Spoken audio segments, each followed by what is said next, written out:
ঠিক আছে, তারপর আমরা মোটামুটি ওর বন্ধুর থ্রু দিয়ে আমার দেখা হয়েছিল। মানে এখনকার যুগে যেরকম ফেসবুক বা এদের আলাপ হয়, আমার ওর বন্ধুর থ্রু দিয়ে ওর সঙ্গে আলাপ হয়েছিল। তো তারপর আমরা মাঝে মাঝে দেখা সাক্ষাতের আগে আমার নন্দনে প্রথম দেখা হয়েছিল ওই বন্ধু সার্কেলের মধ্যে। তারপর ও আমাকে দেখে মনে হয়েছিল আমি প্রচণ্ড চুপচাপ, কথাবার্তা বলি না খুব একটা। প্রথম দেখার ইমপ্রেশনটা ও যেটা বললো এক্স্যাক্টলি সেরকমই ছিল, একদম চুপচাপ, কথা বলে না আর প্রচণ্ড বেশি লজ্জা পায়। ঠিক আছে, এবার পরে এখন বুঝতে পারছি যে মানে ও যাদেরকে চেনে তাদের সাথেই বেশি কথা বলে। যাই হোক, আমার মিশতে একটু টাইম লাগে, আমি মিশে গেলে তখন মানে আমি বেশি বকি মিশে গেলে আর কি অন্যদের থেকে, কিন্তু মেশার আগে অবধি আমি একটু কনজারভেটিভ থাকতে পছন্দ করি আর কি। এই আর তার অপোজিট আর কি, মানে লিমিটের থেকে বেশি কথা বলে। সেই কথাগুলো এত না বকলেও চলে, এখানে চুপ করে রাস্তাঘাটে চলছি ধরুন, মেকআপ দিতে হবে, এত কথা না বললেও চলে, ঠিক আছে বললেই হলে।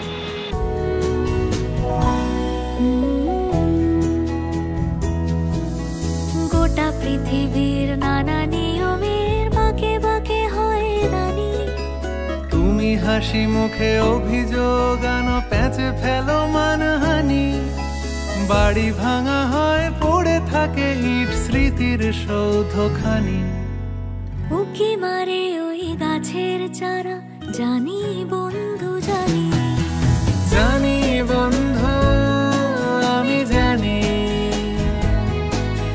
জানি বন্ধু আমি জানি। প্রথমবার দেখে আমি বলেছিলাম বাবা মেয়েটা এত বেশি কথা বলে কেন, মানে আমি একটু গ্রুপের মধ্যে থেকে একটু চুপচাপ থাকি, রাস্তাঘাটে যখন চলি একটু কনজার্ভ ওয়েতে কথাবার্তা বলি, কিন্তু সেই ঝালমুড়ি খাবো ওইদিকে লোকটা কী করছে এরকম আর কি ব্যাপার আর কি, মানে যাকে বলে একদম টিপিক্যাল সেই বাঙাল ব্যাপার আর কি। বাঙাল ঘটি নিয়ে কথা, বাঙালরা চুলবুলি হয় আমি জানি।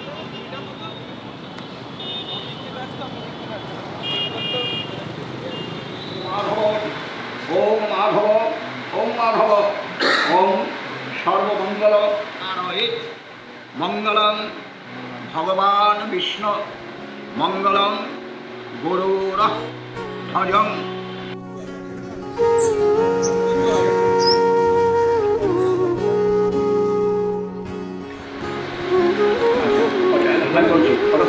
একটু ধরে একটু দায়িত্ব যেমন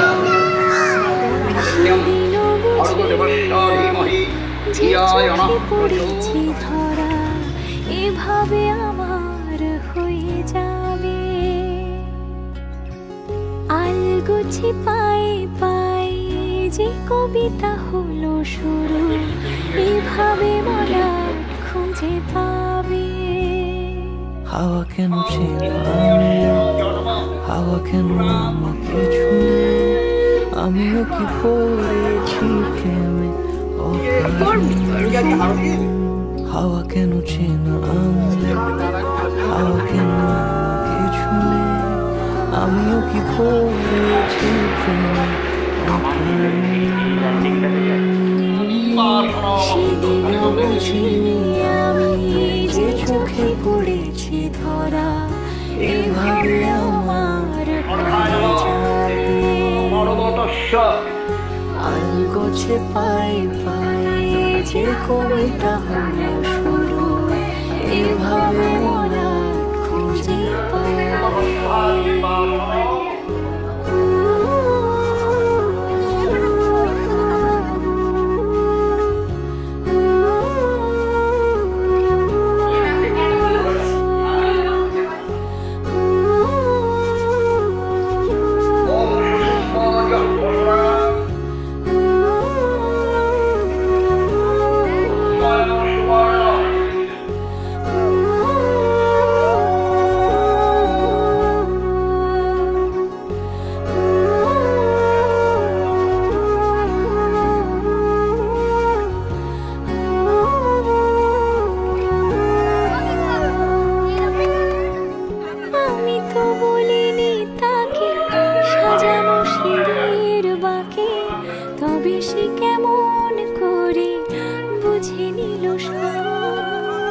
সন্ধ্যের আগবারে ফোটা ফোটা জুড়ে আমাকে সে ঘিরে থাকে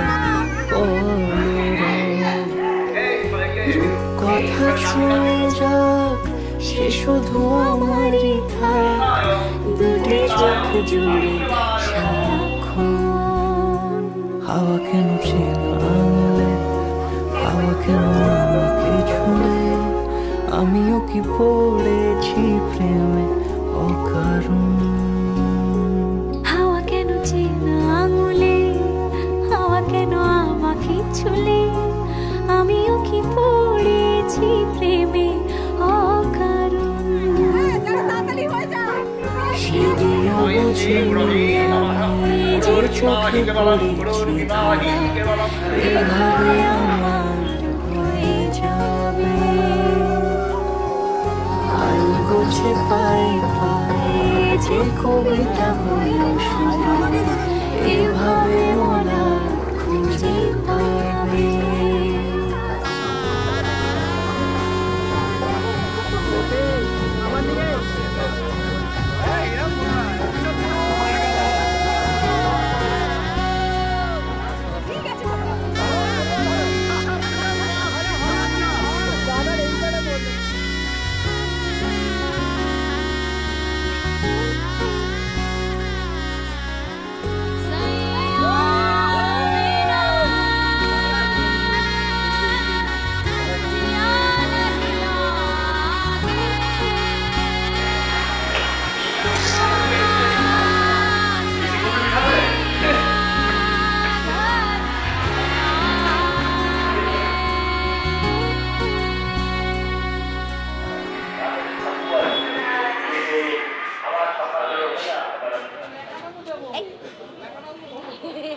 নাম্বার চেয়েছিলাম বলতে তখন আমরা যখন মানে 2014-15 এরকম টাইমে তখন কিন্তু অত ওই ফেসবুক টুইটার ইনস্টাগ্রাম অত চল ছিল না আমাদের মানে ওই পড়াশোনা নিয়ে থাকতাম আর যদি কখনো সুযোগ পেতাম ওই 2 টাকা 3 টাকার ওই তোমার 11 টাকা টক টাইম ভরতাম ডোকোমোর যে মেসেজ কার্ডগুলো থাকতো না দিনে 100টা মেসেজ তখন ওইগুলো ভরতাম তখন ফেসবুকে রিচার্জ ধরো আমি ওকে মেসেজ করতাম যে আমার 2 দিন পর পরীক্ষা আমি পরীক্ষার পরে অন আসবো এরকম একটা ব্যাপার মানে তার আগে ওইটুকু টাইমে কথা হবে ব্যাস আমি পড়তে বসবো এই টাইমে আমি বললাম আজকে এই টাইমে পড়তে বসছি 3 দিন পরে কথা হবে এরকম টাইমে চলতো মানে সেই টাইমটা অন্যরকম ছিল এখন যেন সহজেই হোয়াটসঅ্যাপে টেক্সট হয়ে যাচ্ছে তো সেই জন্য যাতে ওই কথা বলার একটা সুযোগ থাকে ওই নাম্বার চেয়েছিলাম বাট দেয়নি সেটা আমার খুব খারাপ লেগেছিল ইনসাল্টিং মনে হয়েছিল যে নাম্বার চাইলে নাম্বার দেবে না কেন এই আর কি মানে আমার ইমপ্রেশন এটাই ছিল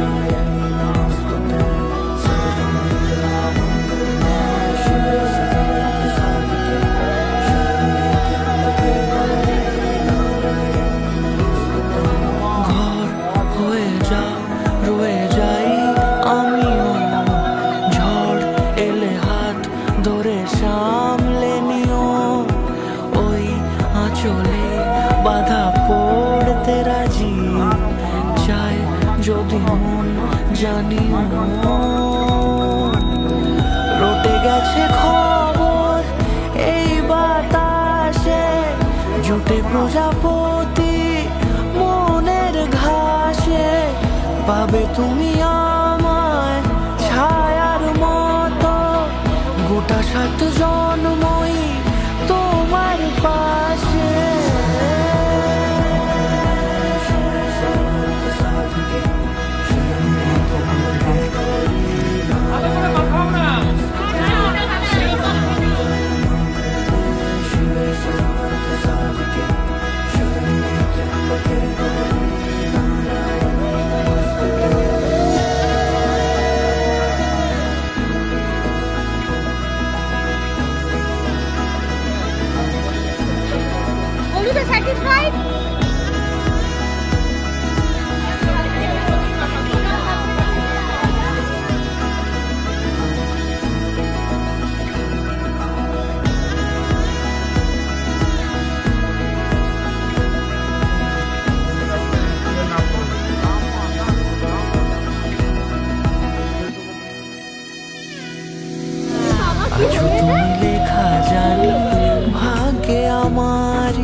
ভালোবাসা জারি থাকবে আজন্ম যে ভালোবাসা জারি আছো তুমি লেখা জানি ভাগ্যে আমারি হবে শুভ দৃষ্টি বারে বারে বাস্তবে আর স্বপ্নের ঝিল পারে আলতা পায়ের ছাপ পড়লেই তোমার ফোটে আদরের ফুল এই সংসারে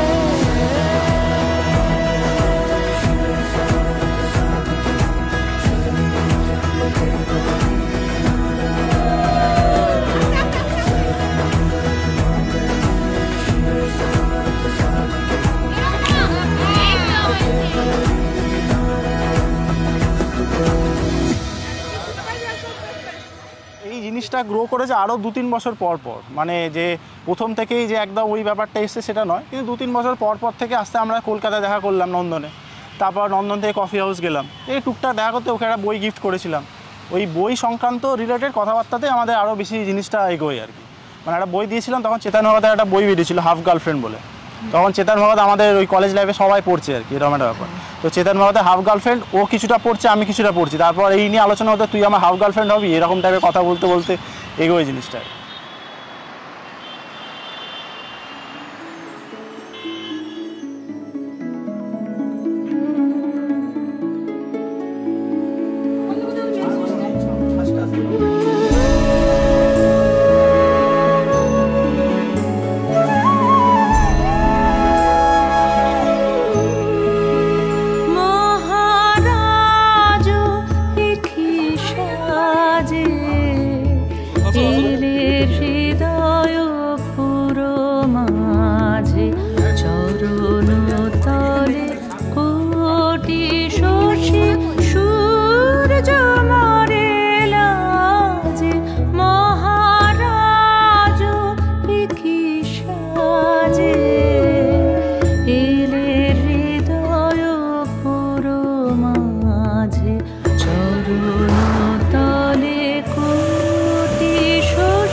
বহেছে মধুবাণী যত ছিল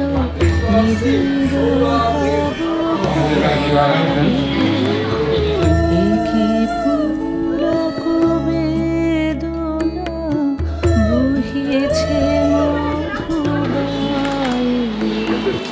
কাননে যত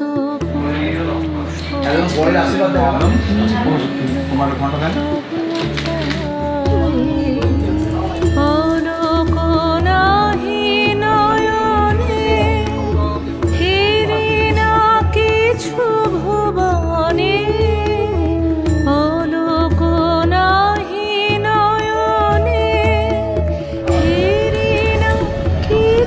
ভুবনে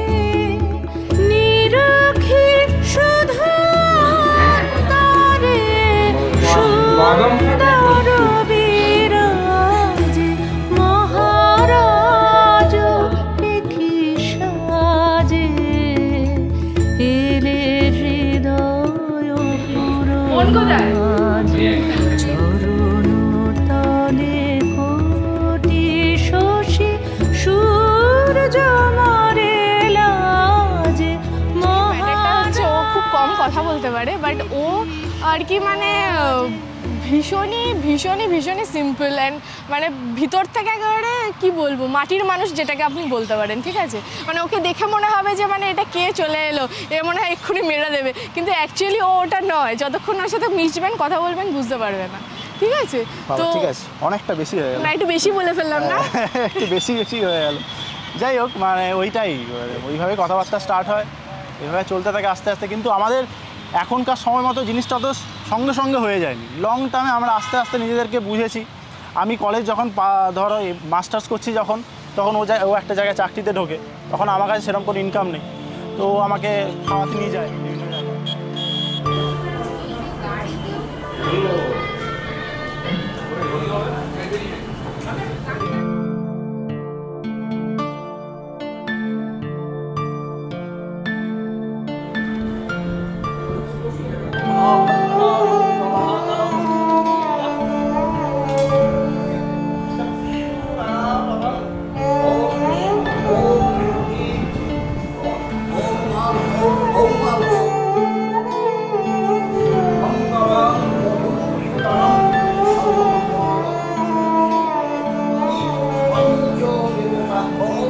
গঙ্গায় নমঃ। যে নমস্তে ওম শ্রী গুরবে নমঃ।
তারপরে আমি তখন কোনো চাকরি বাকরি করি না, তখন আমি মাস্টার্স করছি। তো আমাকে প্রথম খাওয়াতে নিয়ে গেলো হচ্ছে আউদে, তো আউদে খাওয়ালো। তারপর মোটামুটি যত খেতে যেতাম ওর পয়সায় খেতাম, হ্যাঁ ওর পয়সায় খেতাম। তো তারপর আস্তে আস্তে আমি চাকরি বাকরি পেলাম, তখন আমরা দুজন বিভিন্ন জায়গায় এক্সপ্লোর করলাম, কফি হাউস, এই বলছিস তখন কি এখন নয়? এখন আমি বেশি খাওয়াই। কোথায়? এ কি বলে, মোটেই না, আমিও খাওয়াই, কিন্তু হ্যাঁ মানে ও যতটা বেশি এফর্ট দেখায় খাওয়ানোর রান্না করে খাওয়ানোটা বলবে কি? রান্না তুই ভালো পারিস তাই করিস, অবাস্তব কথা। আমার মা যেন ভালো রান্না করে, মা আমাকে খাওয়ায়, আমি যদি ভালো রান্না করতে পারতাম আমি তুই আমাকে তো কিছু করে খাওয়াবি, সেটাও তো উচিত না? আমি খাইছিলাম ফ্রাইড রাইস চিলি চিকেন। কোথায়, কবে? পিকনিকে, সায়ন্তনদা। এই ভিডিওতে সবাই সাক্ষী আছে, সবাই নিচে কমেন্টস করে যে তুই খাওয়াসনি। সবাই জানে। আমি শুধু দাঁড়িয়ে দাঁড়িয়ে ইনস্ট্রাকশন দিয়েছিলি, এভাবে হবে। সেদিন পুরো বাজার করেছিলাম, বাজার করে ফ্রাইড রাইসটা নিজে রান্না করেছিলাম, চিলি চিকেনটা তোরা একটু খুন্তি নাড়িয়েছিস। 3 কেজি চিকেনের সাথে একটা 5 টাকার জিঞ্জার গার্লিক পেস্ট এনেছিল ছেলে। আরে আমি বুঝতে পারিনি, আমি বলি জিঞ্জার গার্লিক পেস্ট মানে যতটুকু একটা প্যাকেট দিলেই হবে।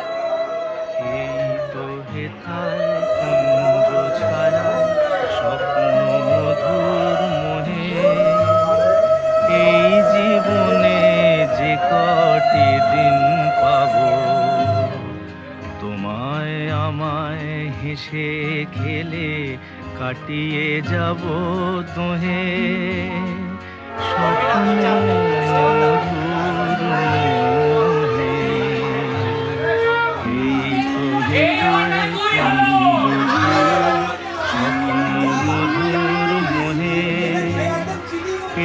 জীবনে যে কটি দিন পাবো, তোমায় আমায় হেসে খেলে কাটিয়ে যাব দোহে।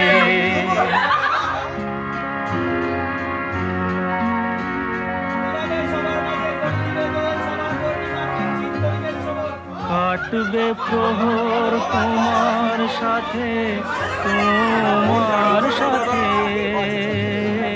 কাটবে প্রহর তোমার সাথে, হাতের পরশ রইবে হাতে, রইব জেগে মুখোমুখি মিলন আগ্রহে, স্বপ্ন মধুর মোহে।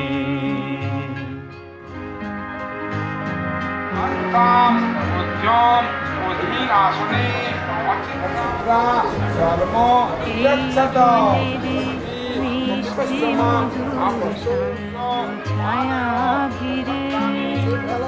মৌমাছিরা আসর তাদের জমিয়ে দেবে জানি, গুঞ্জরণের মিড়ে আলোর জমিয়ে দেবে জানি, অভিসারের অভিলাষে রইবে তুমি আমার পাশে, জীবন মোদের যাবে ভরে চাঁদের সমারোহে, স্বপ্ন মধুর মোহে। এই তো হেথায় কুঞ্জ ছায়ায় স্বপ্ন মধুর মোহে, এই জীবনে যে কটি দিন পাবো, তোমায় আমায় হেসে খেলে কাটিয়ে যাব দোহে, স্বপ্ন মধুর ছোট সময় প্রপোজ কেউ করেনি, কিন্তু মানে আমি বলেছিলাম ওকে যে আমার তোকে ভালো লাগে, ব্যাস ওইটুকুনি। ব্যাস ওইটুকু। আজ অব্দি 10 বছরে কোনোদিন একটা গোলাপ ফুলও কিনে দেয়নি। গোলাপ ফুল কিনে দিলেই কি সেটা ঠিক ভালো হয়ে যায়? দিসনি সেটাও তো বলা জরুরি না। হ্যাঁ ঠিক আছে, আমার কাছে যে কোনো ওই অবজেক্টিভ জিনিসগুলো খুব একটা গ্লোরিফাই করে না, মানে না না কিছু পয়সার জন্যই তো ব্যাপার, কিছু খরচা করতে হলেই ওর অসুবিধা হয়, ঘটি তো।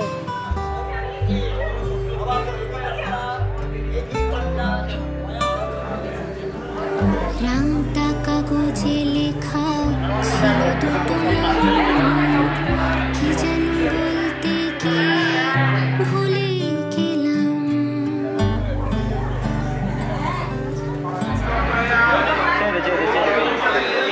মাঝে মাঝে ভালোবাসা গর্জন, জল ছিটকলে বাড়ে মনের ওজন, তছনছ তোল পাড়ে সারা সারাক্ষণ, সব বলে বোঝানো কি খুবই প্রয়োজন, বলো বলে বলে বোঝানো কি খুব প্রয়োজন।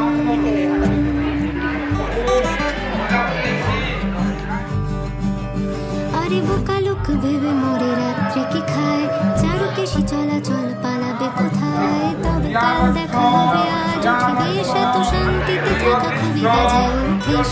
বোকা লোক ভেবে মরে রাত্রে কি খায়, চারুকেশি চলাচল পালাবে কোথায়, তবে কাল দেখা হবে আজ উঠিবে সে তো শান্তিতে থাকা খুব বাজে অভ্যেস।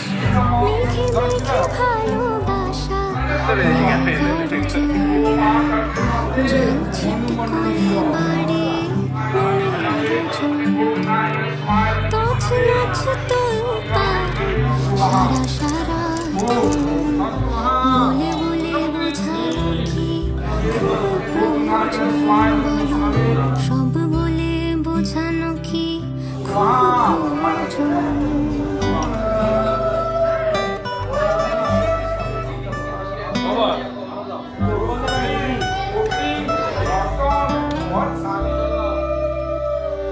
বুক ভরায় আধারে তুমি ঝোছনাই, পাগল আর পাগলিনীর কোনো দোষ নাই, মাঝে মাঝে উধাও কোথাও খোঁজ নাই, মন প্রেম ঝহরতে এত রস নাই।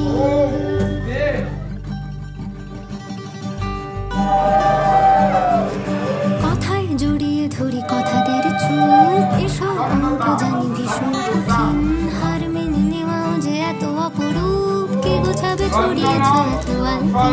কথায় জড়িয়ে ধরি কথাদের চুপ, এসব অঙ্ক জানি ভীষণ কঠিন, হার মেনে নেওয়া যে এত অপরূপ, কে গোছাবে ছড়িয়েছ এত আলপিন। ভেবে ভেবে দিবানিশি গেল অকারণ, কাছে কাছে ছিল এই হারালো কখন। তছনছ তোর পাড়া সারা সারাক্ষণ, তছনছ তোর পাড়া সারা সারাক্ষণ। বলে বলে বোঝানো কি খুব প্রয়োজন, বলো সব বলে বোঝানো কি খুব প্রয়োজন। আমার ক্ষেত্রে বলতে পারি, আমি অনেক জায়গায় ইন্টারভিউ যখন দিতাম বা বিভিন্ন জায়গায় যখন মানুষের সাকসেস আনসাকসেসফুলনেস সবই থাকে, তো আমি যেগুলোতে আনসাকসেসফুল হতাম তো দেখতাম বাকি অনেক আমার চারপাশের লোকজন আছে তখনকার সময়, কিন্তু সবথেকে বেশি সাপোর্ট আমি এর থেকেই পেতাম। মানে এটা হয়নি তো আরও 5টা আছে, 5টা হয়নি তো 6টা আছে। তো এই একটা মানে কি বলবো, একটা সাপোর্ট সিস্টেম হিসাবে ওকে সবসময় পেয়েছি। মানে এটা অস্বীকার করার জায়গা নেই যে আমি শুধু সাকসেস পেয়েছি বা পাই বলে ও আমার পাশে থাকে, এরকম ব্যাপারটা নয়। মানে আমি যখন চূড়ান্ত আনসাকসেসফুল হই তখন আমাকে যেরকম সাপোর্ট করে, চূড়ান্ত সাকসেস পেলেও আমাকে সাপোর্ট করে। ওই জিনিসটা থাকে বলে আমার মনে হয় জিনিসটা এগিয়েছে। এইটা তোমার গান, তুমি লোডশেডিং এ চাঁদের আলোর সব, তুমি জ্বরের শেষে সূর্য ধোয়া ঘর। তো আমাদের প্রথম ঘুরতে যাওয়া ওটাই ছিল এবং প্রথম ট্রেকে যাওয়া। আমার একটা বন্ধু আছে ইন্দ্রনীল বলে, ও আমাকে একবার, আমরা সান্দাকফু ঘুরতে গেছিলাম, তো সান্দাকফু ঘুরতে গিয়ে আমাকে একটা কথা বলেছিল, আমার এখনও মনে আছে কথাটা, যে যদি কাউকে কোনো বিয়ে করিস তাকে একবার ট্রেকে নিয়ে যাস, তাহলে তুই অনেকটা আন্ডারস্ট্যান্ডিং পাবে তোর। তো আমি সেই হিসাবে ওই হিসাবেই যে নিয়ে গেছি তাও নয়, আমার একটা কমন ফ্রেন্ড তৈরি হয়েছিল তখন, সায়ন্তন দা, সঞ্চিতা, আমার ভাই সৈকত। তো আমরা সবাই মিলে ঠিক করে আমরা ক্ষীরগঙ্গা ঘুরতে যাবো। তো আমরা কাসল যাই, কাসল থেকে কালগা ভিলেজ অবধি যায়, কালগা থেকে হেঁটে ক্ষীরগঙ্গা যায়। তো ওই ট্রেক চলাকালীন আমরা নিজেদেরকে অনেক বুঝেছি, মানে কোনটা কার প্রবলেম বেশি, কোনটাতে কার বেশি মানে অ্যাডজাস্টের দরকার আছে, যে নিজেদেরকে বুঝতে পেরেছি ট্রেকটার পর থেকে অনেক।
প্রথমের থেকেই আমি বলি, যখনই আমি কোনো রিলেশনশিপে মানে গেছিলাম ওর সাথে যখন, তো তখনই আমি ডিসাইড করেছিলাম যে মানে যে এটা মানে আলটিমেট হওয়া উচিত, বিকজ ওর মতন মানুষ পাওয়াটা খুব টাফ আজকালকার দিনে, ঠিক আছে?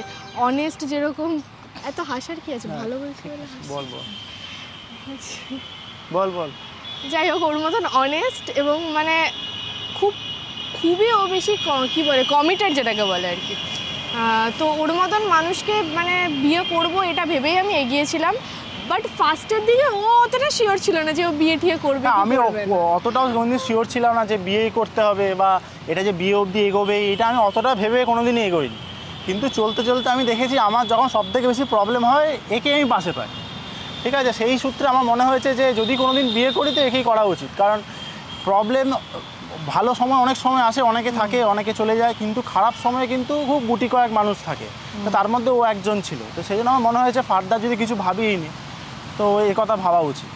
তো এবং পরে আমাদের একটা বন্ধু সার্কেলও তৈরি হয়, মানে সায়ন্তন দা, সঞ্চিতা, ও, আমি, ভাই, এই রিলেটেড একটা গ্রুপ যখন তৈরি, সিংহদা, নিবেদিতা, এরা আমরা এই গ্রুপটার মধ্যে থাকতে থাকতে না নিজেদেরকে আরও মনে হয়েছে যেন আমি ওকে ছাড়া মনে হয় যেন ফার্দার লাইফটা প্রবলেম আছে, ও সেরকম আমাকে ছাড়া মনে হয় ফার্দার লাইফটাই কোনো প্রবলেম আছে। মানে এই গ্রুপটা তৈরি হওয়ার পর থেকে আমাদের মধ্যে এই জিনিসটা আরও ম্যাচিওর হয়েছে যে বিয়ের দিকে এগোনো উচিত।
দাদারা দাদা নতুন বউকে নিয়ে এসেছে বাড়ি, দেখুন সবাই মিলে একবারে দুটো পানি দাঁড়াও থাকবে দিদি এরপরে বাবাটা দিদি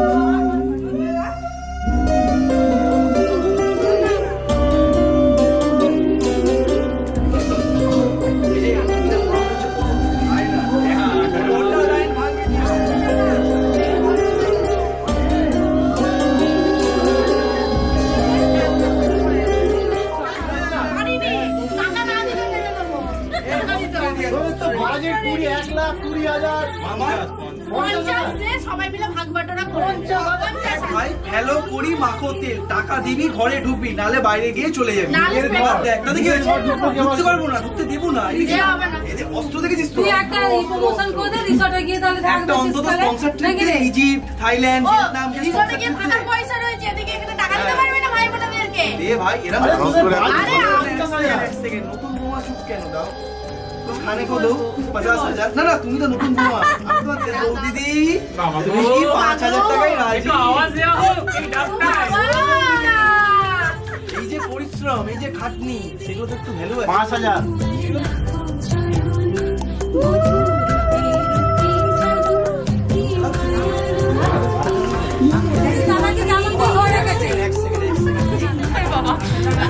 अरे टच कर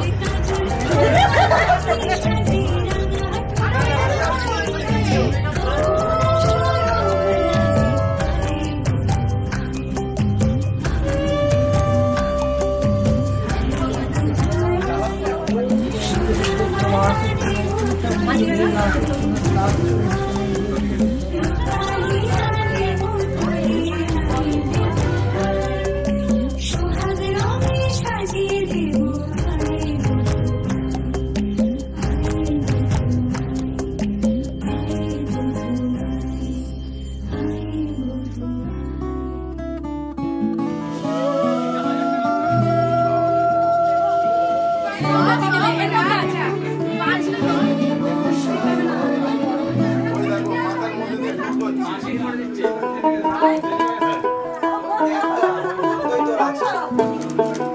হচ্ছে আমাদের রাধানগরের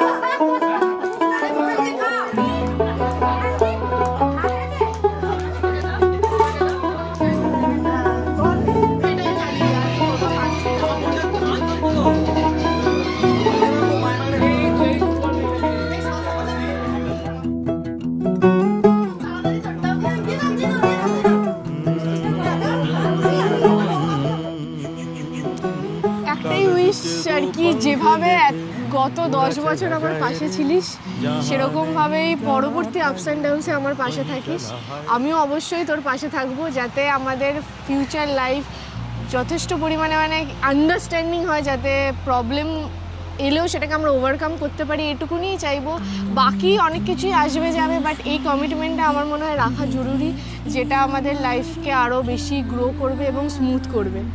সুরের বাঁধনে দাদার মায়ের বৌদি আজকে ভাত খাবার অনুষ্ঠান, কিন্তু আরো একটা দারুণ জিনিস, কিছুদিন আগেই কাকার মাসি মানে দাদারও কাকার মাসির 25তম অ্যানিভার্সারি গেছে, তো সেই উপলক্ষে একটা ছোট্ট অনুষ্ঠান মাপু করতে চেয়েছে। তোমার সঙ্গে বেঁধেছি আমার প্রাণ সুরের বাঁধনে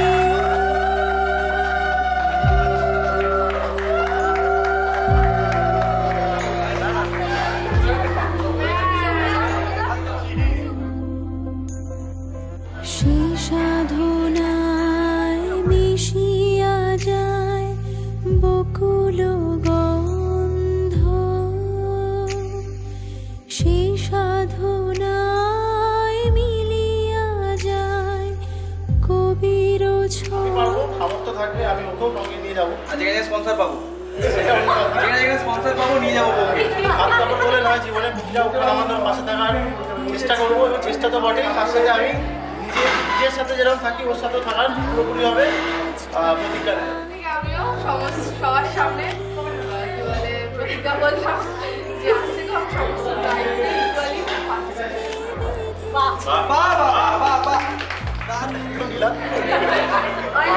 গয়নাগাটি কাপড় সব কিছুর দায়িত্ব নিলাম। বলছি চিপসের দায়িত্বটা কি নেওয়া হবে? হ্যাঁ, তার সাথে খাওয়া মানে চিপস। যাই হোক, এগুলোর থেকেও ইম্পর্টেন্ট হচ্ছে জীবনের চ্যালেঞ্জেস, এই চ্যালেঞ্জেসের পাশে দেখার চেষ্টা করবো। দিদি নিয়ে নাও, দিদি নিয়ে নাও। কিসের বাবা? ডিরেক্ট 25-এ। আরে লং টার্ম ইনভেস্টমেন্ট। হ্যাঁ, এটা তো বলতেই হবে, মানে আমরা যেমন নিজেদের দায়িত্ব নিচ্ছি সেরকম আমরা আমাদের মা বাবা, আমার নিজের মা বাবাকে যেমন ও নিজের মা বাবা ভাববে, সেরকম ওর মা বাবাকেও আমি নিজের মা বাবাই ভাববো। ও যেরকম আমার বাবা মাকে নিজের মায়ের মতো বা নিজের বাবার মতো সম্মান দেবে, আমি ওর বাবা মাকে সেরকমই সম্মান দেবো। তো সবাই তো একসাথে তো থাকতেই হবে, সবাইকে ভালোভাবে নিয়ে চলতে হবে। মা বাবা বলে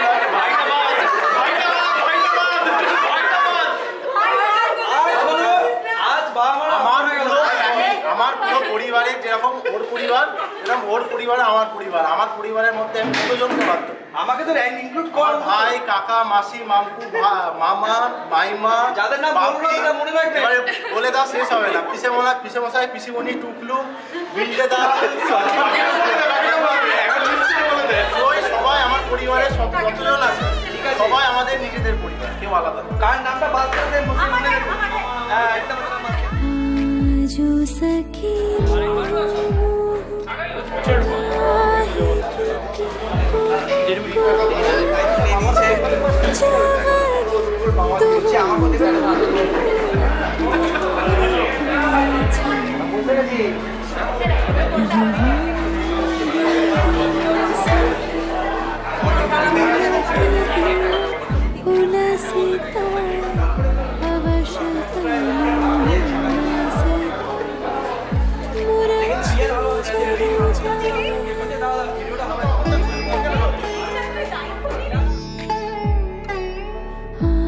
आजो मधु चांदनी प्राण उन्माद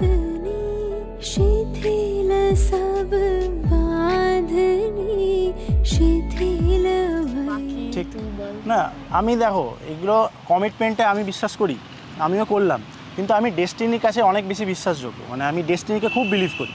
তো আমি ডেস্টিনির কাছে একটা কমিটমেন্ট করতে চাই যে যদি প্রবলেম কোনো দিন আসে, দুজনকে একসাথে রেখে সেই প্রবলেমটা সলভ করার ক্ষমতাটা দিও। দ্যাটস ইট, এটাই বলতে চাই। মানে আমি ওকে কমিটমেন্ট করার থেকে আমি ডেস্টিনির কাছে কমিটমেন্ট করতে চাই, কারণ ওই সব কিছু কন্ট্রোল করে, আমার তোর হাতে কিছু নেই, ওই আলটিমেটলি এটাই।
আলোর স্রোতে পাল তুলেছে হাজার প্রজাপতি, আলোর ঢেউয়ে উঠল মেঘে মল্লিকা মালতী।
রাতে রাত ছিল পূর্ণিমা, রং ছিল ফাল্গুনি হাওয়াতে।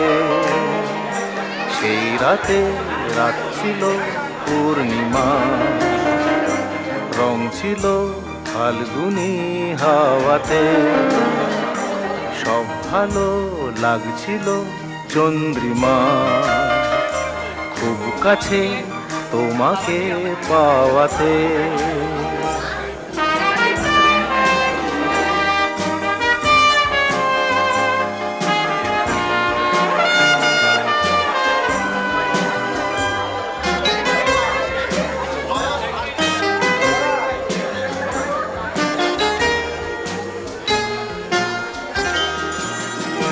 মন খুশি উর্বশী সেই রাতে, সুর ছিল গান ছিল এই প্রাণে। ওই বৌদির কি বলবো আজকে বৌভাত হচ্ছে, তো সেই বৌভাতের জন্য আমরা একটা সুন্দর করে রিং সেরিমনি আয়োজন করেছি, সঙ্গে কেক কাটার ব্যবস্থা করেছি, যেখানে এই যে নতুন বর বউয়ের একটা মূর্তি রেখেছি আমি। তো আপনারা একটু হাত তালি দেবেন যখন রিং সেরিমনিটা হবে। মনেরই ছায়াতে সেই রাতে রাত ছিল পূর্ণিমা, রং ছিল ফাল্গুনি হাওয়াতে। যদি কোনো ভুল হয়ে থাকে আমাদের তরফ থেকে আমি ক্ষমা প্রার্থী। যদি কোনো ভালো লেগে থেকে থাকে তার জন্য আমি অনেক মানে নিজের হৃদয় থেকে বলছি অনেক অনেক ধন্যবাদ সবাইকে আসার জন্য। আমার নিজের খুব ভালো লাগছে, সবাই যেহেতু বলার পর সবাই এসছো, ওইদিকে কুণালদাকে দেখতে পাচ্ছি অত দূর থেকে এসছো, আমার জন্য খুব ভালো লাগছে।